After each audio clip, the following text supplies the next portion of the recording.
అందరికీ very very good morning.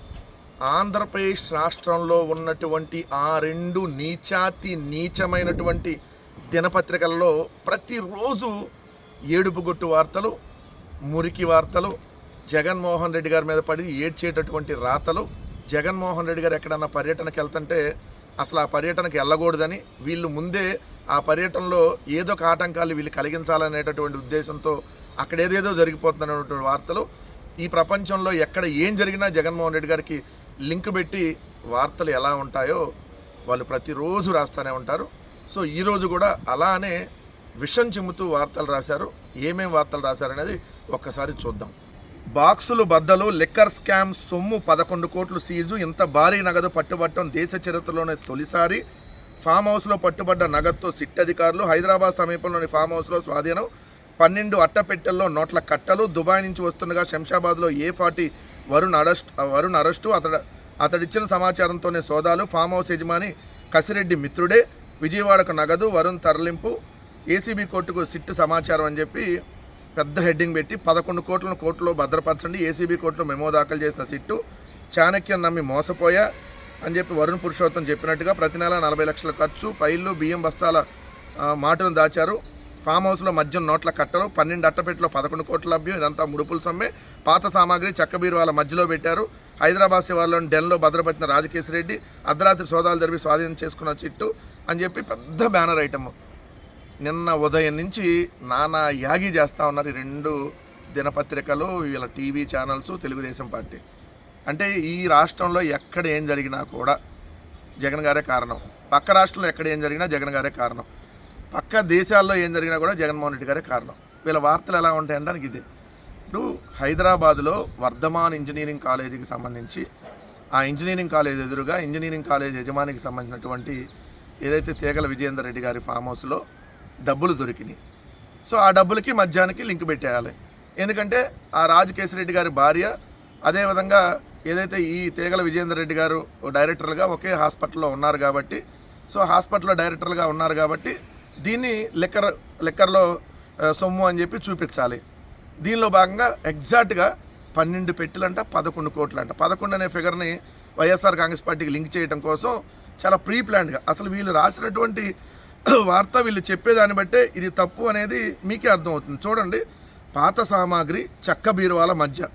Sulochana form హౌస్లో సోదాలకు వెళ్ళిన సిట్ అధికారులు గోదాములో పాత సామాగ్రి చెక్క బీరువాల మధ్య ఖాళీగా ఉన్న కొన్ని అట్టపెట్టెలను గుర్తించారు. జాగ్రత్తగా వినండి. కొన్ని అట్టపెట్టెలను గుర్తించారు. వాటిని తొలగించగా కింద నగదుతో కూడిన అట్టపెట్టెలు బయటపడ్డాయి. ఎవరైనా ఆ అట్టపెట్టెలను చూస్తే అందులో కాగితాలో ఫైల్లో ఉన్నాయనుకొని వాటి జోలికి వెళ్ళరు. అందుకే మధ్య ముఠా వాటిని అక్కడ భద్రపరిచింది. చాలా స్క్రిప్ట్గా రాశారు కదా. స్క్రీన్ ప్లే భలే అల్లుతారు వీళ్ళు. రామోజీ చచ్చిపోయిన కిరణ్కి, బతికున్నటువంటి రాధాకృష్ణకి వీళ్ళకి బాగా స్క్రిప్ట్లు రాయటము, స్క్రిప్ట్లు ఎలా చేయాలి, ఏ విధంగా ప్రజలు నమ్మించాలి, రోజుకొక కట్టు కథ చిత్రం లేదని వీళ్ళకి బాగా అలవాటు అనమాట.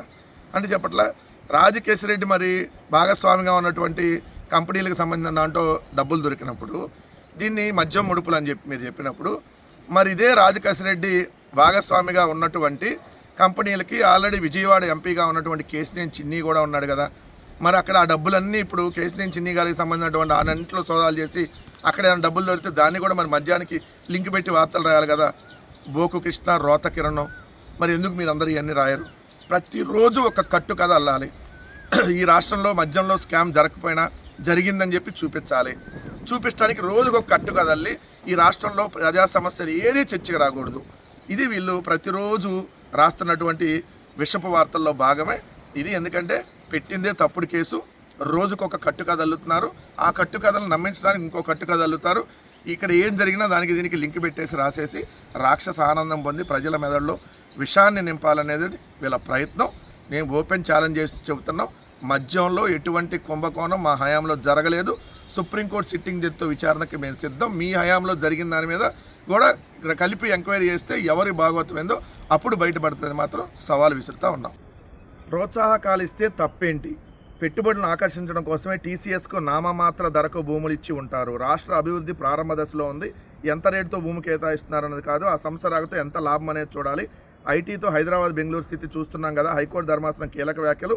లీజుకు కేటాయిస్తామన్న ఎస్జీపీ పూర్తి వివరాలతో కౌంటర్ దాఖలకు బెంచ్ ఆదేశం. ఇక్కడే చాలా తప్పు ఉంది. లీజుకు కేటాయించట్లా, 99 పైసలకి అమ్మకం చేస్తున్నారు, డైరెక్ట్గా అమ్మేస్తున్నారు. 99 పైసలకి కేటాయించడాన్ని తప్పుపడుతున్నారు ఎవరైనా. మీరు లక్షకో 2 లక్షలకో 10 లక్షలకో, ఎందుకంటే రాష్ట్ర ప్రభుత్వానికి మీరు అన్నట్టుగా సంవత్సరానికి ఓ లీజు ఎకరం ₹1,00,000 ఇవ్వండి. ఎకరం 1,00,000కి ఇస్తే 13 ఎకరాలకు 13 లక్షలు వస్తాయి సంవత్సరానికి. అది రాష్ట్ర ప్రభుత్వానికి కదా ఆదాయం. దానికి సంబంధించి మాట్లాడుతున్నారు. 2 టీసీఎస్ పేరు చెప్పో, కాగ్నిజెంట్ పేరు చెప్పో, ఉల్ఫా అదే అర్సా ఉర్సా అలియాస్ ఉల్ఫా అనేటటువంటి సంస్థలకు, లేదంటే కొన్ని రియల్ ఎస్టేట్ సంస్థలకు తక్కువ రేట్లకు భూములు కేటాయించే దాని మీద ఏదైతే ఎవరో హైకోర్టుకి వెళ్ళారు. ఎవరు వెళ్ళారు దీనికి సంబంధించి అంటే, విశాఖపట్నం ఐటీ క్యాంపస్ ఏర్పాటు కోసం టీసీఎస్కి 21.74 ఎకరాల భూమిని 99 ఏళ్ల పాటు 99 పైసలు కేటాయింపుపై వివరణ ఇవ్వాలని హైకోర్టు రాష్ట్ర ప్రభుత్వాన్ని ఆదేశించింది. డైరెక్ట్గా అమ్మేస్తున్నారు, 99 పైసలకు కేటాయిస్తూ కాదు, 99 పైసలకి అమ్మకానికి. కానీ 33 ఏళ్ళు 66 ఏళ్ళకు భూములు కేటాయించడం కానీ కంపెనీ పెట్టి విజయవంతంగా నడిపితే దాన్ని 99 ఏళ్ళకు పొడిగించని చెప్పారు. దీనికి సంబంధించి ఎవరో ప్రజా ప్రయోజనాల వ్యాజ్యాన్ని దాఖలు చేస్తే దానికి సంబంధించి నిన్న హైకోర్టు మాట్లాడినటువంటి దాంట్లో వాళ్ళు 12,000 మందికి ఉద్యోగాలు ఇస్తారంటున్నారు కదా, అయినా దానికి సంబంధించినటువంటి పూర్తి వివరాలని మాకు ఇవ్వండి, అసలు ఏంటి దీనికి సంబంధించి అని చెప్పి అడిగింది. ఇది ఎక్కడా కూడా తప్పు పట్టేసి పిటిషన్ ఎక్కడ క్యాన్సిల్ చేయాలి. పిటిషన్ ఆల్రెడీ విచారణకు తీసుకొని దీనికి సంబంధించినటువంటి పూర్తి వివరాలు ఇమ్మని చెప్పి ఆల్రెడీ దానికి సంబంధించి ఇచ్చింది. ఎవరైతే society for protection of civil property environment rights సంస్థ విశాఖ జిల్లా అధ్యక్షురాలు నమ్మి గ్రేస్ హైకోర్టులో పిల్ వేశారు. హైకోర్టులో పిల్ వేస్తే దానికి సంబంధించి అది విచారణ జరిగినటువంటి నేపథ్యంలో నిన్న 99 పైసలకు 21 ఎకరాలు ఎలా కేటాయించారో దానికి సంబంధించినటువంటి పూర్తి వివరాలు ఇవ్వండి అని చెప్పారు. ఓ పక్క టీసీఎస్ 12,000 మందిని తొలగించింది, 12,000 ఉద్యోగాలు ఒకేసారి తొలగించింది. కానీ ఏపీలో 12,000 ఉద్యోగాలు ఇస్తామని చెబుతున్నారు. ఇదేంటో అర్థం కాదు. అక్కడేమో తొలగించేస్తున్నారు ఉద్యోగాల్ని, ఇక్కడేమో ఏపీలో మాత్రం 12,000 ఉద్యోగాలు ఇస్తామని చెప్పారు. 99 పైసలకు భూములు కేటాయింపుకు సంబంధించి టీసీఎస్ అనేటటువంటి సంస్థ 99 పైసలకి ఇవ్వమని అడగల.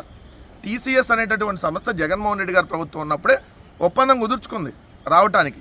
99 పైసలకో రూపాయికో ₹1 పావలాకో వాళ్ళ భూములు ఎప్పుడు అడగల. కానీ మీరు వాళ్ళకి కేటాయించినటువంటి పేరుతో మిగిలినటువంటి ఏదైతే ఊరు పేరు లేనటువంటి ఉల్ఫా, ఆల్ఫా, బీటా, సోన్ A company, B company, Z company, ఇలా రకరకాల ఊరు పేరు లేనటువంటి కంపెనీలకి 99 పైసలకి మీ బినామీలకి దోచిపెట్టేటటువంటి కార్యక్రమం చేస్తున్నారనేది మెయిన్ ఉద్దేశం. దీనికి సంబంధించి ఎవరు కూడా టీసీఎస్ కాగ్నిజెంట్ వస్తే ఎవరు వ్యతిరేకించరు. మా హయాంలోనే టీసీఎస్ అనేది ఆల్రెడీ మా హయాంలోనే ఒప్పందాలన్నీ కుదిరినాయి. మా హయాంలో దానికి సంబంధించిన ప్రక్రియ అంతా పూర్తయిపోయింది. సో కానీ ఈరోజు మీరు ఊరు పేరు లేనటువంటి కంపెనీలకి భూములు ఇచ్చేటటువంటి కార్యక్రమాల్లో భాగంగా దీన్ని ముందుకు చూపించి ఇస్తున్నారు అనేది ప్రధానమైనటువంటి అభియోగం కాదు, ప్రధానమైనటువంటి ఇష్యూ. దాని మీద ఈరోజు రాయాలి మీ పత్రికల్లో. సో ఇది దానికి సంబంధించినటువంటి అసలు వార్త. వీళ్ళు పెట్టినటువంటి పెద్ద పెద్ద హెడ్డింగ్లు మాత్రం అసలు ఈ భూముల్ని ఎట్లా అంటే మొత్తం తిట్టేశారన్నట్టు, ప్రోత్సాహకాలు ఇస్తే తప్పేంటి అని చెప్పి హైకోర్టు ఏదో సీరియస్గా తిట్టేసినట్టుగా వార్తలు రాశారు. వీళ్ళ వార్తలు ఇలానే ఉంటాయి, మీ అందరికీ తెలుసు. మీరు చూస్తే జగన్మోహన్ రెడ్డి గారి పర్యటనకు సంబంధించి వాళ్ళు పెట్టినటువంటి బ్యానర్ హెడ్డింగ్ ఆంక్షలు బేఖాతర్, ఆంక్షలు బేఖాతర్. జగన్ పర్యటన అంటేనే అటు అధికారులు ఇటు స్థానికులు వణికిపోతున్నారంట. వణికిపోతుంది అధికారులు, స్థానికులు కాదు, పోసుకుంటున్నారు. ఎవరు? ఆంధ్రజ్యోతి రాధాకృష్ణ, ఈనాడు కిరణ్, టీవీ5 నాయుడు, ఆ ఛానల్లో కూర్చున్నటువంటి యాంకర్లు, అదే టాల్కం పౌడర్ ఛానల్, అలానే తెలుగుదేశం, జనసేన, బీజేపీ పార్టీకి సంబంధించినటువంటి కూటమి నేతలు జగన్మోహన్ రెడ్డి గారి పర్యటన అంటే వనకటం కాదు, పోసుకుంటున్నారు. చలి జ్వరం వచ్చి డైపర్లు వేసుకొని మరీ పోసుకుంటున్నారు.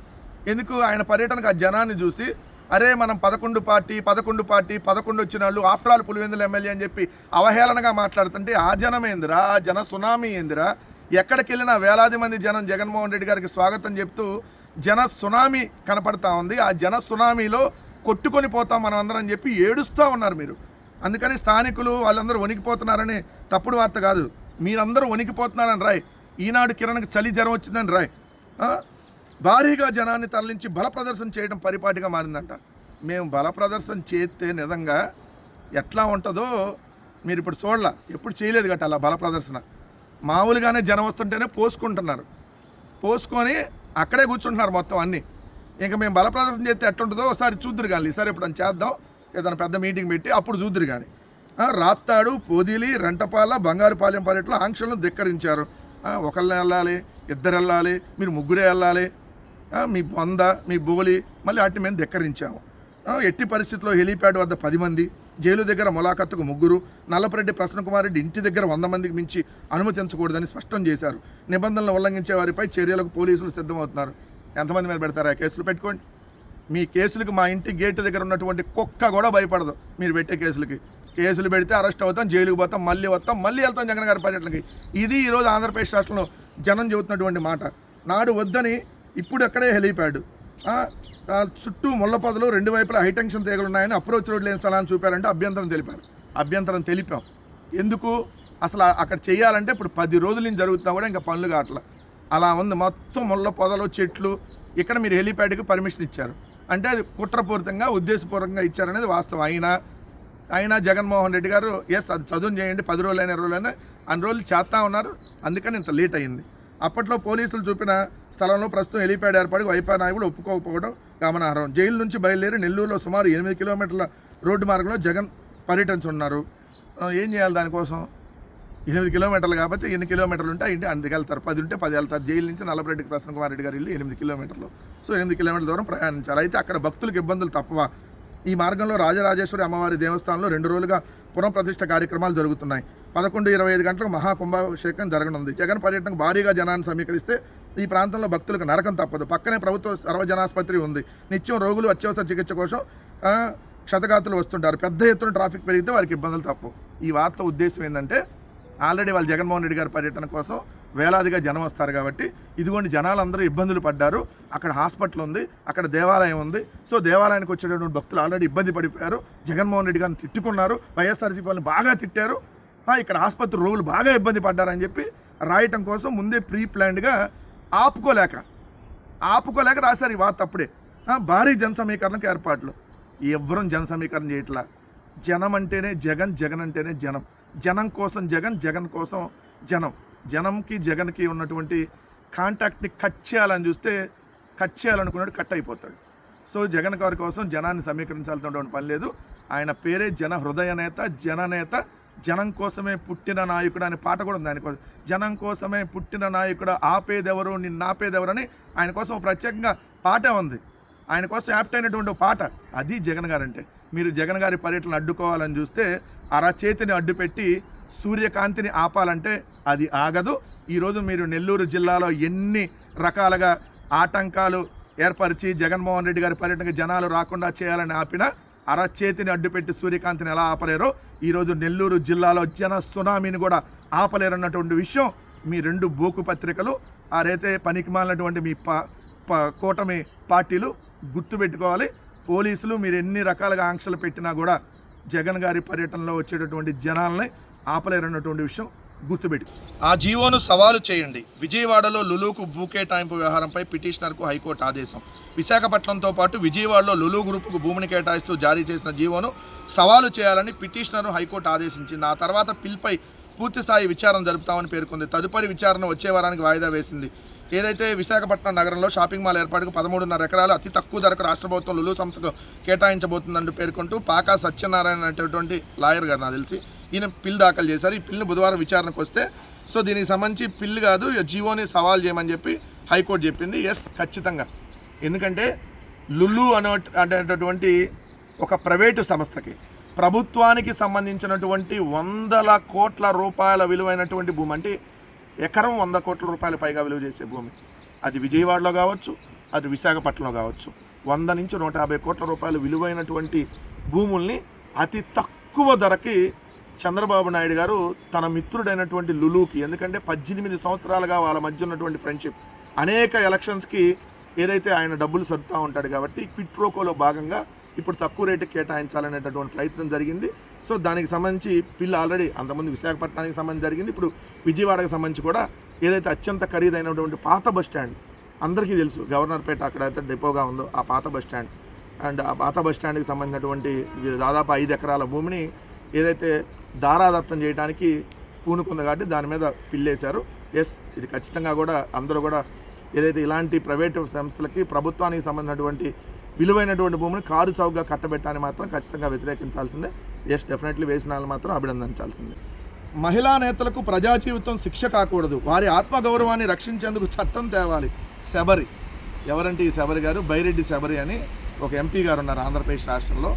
ఈమె ఏదైతే తెలుగుదేశం పార్టీకి సంబంధించినటువంటి ఎంపీ ఏమో లోక్సభలో మహిళలపై వైకాపా నేతలు దుర్భాషలు లైంగిక దాడులతో సమానం, సో చట్టాన్ని తీసుకురావాలని చెప్పారు.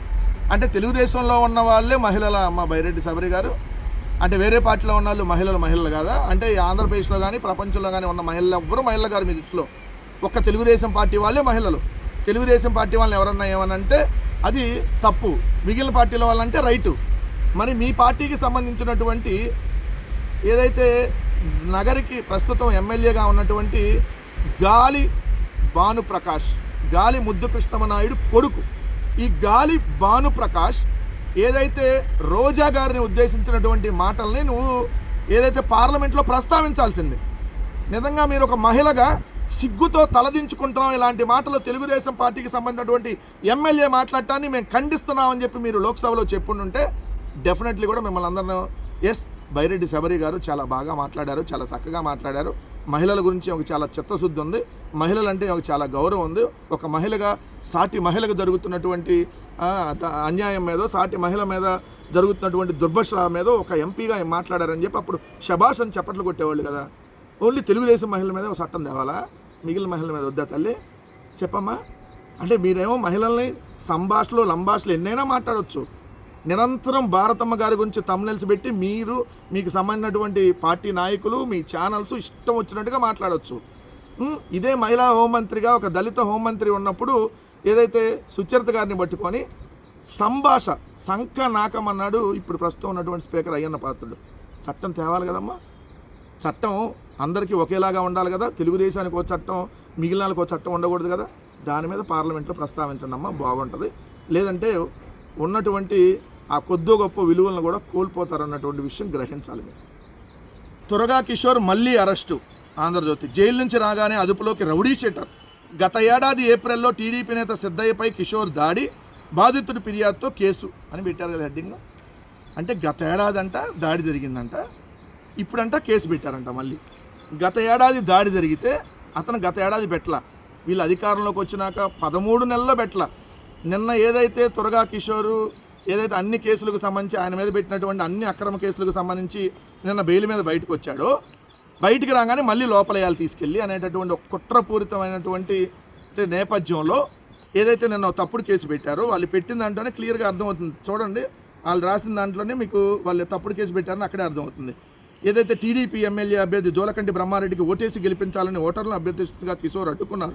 ఇద్దరి మధ్య మాటామాటా పెరిగింది. కిషోర్ మారణాయుధంతో దాడి చేసి సిద్ధయ్యను తీవ్రంగా గాయపరిచాడు.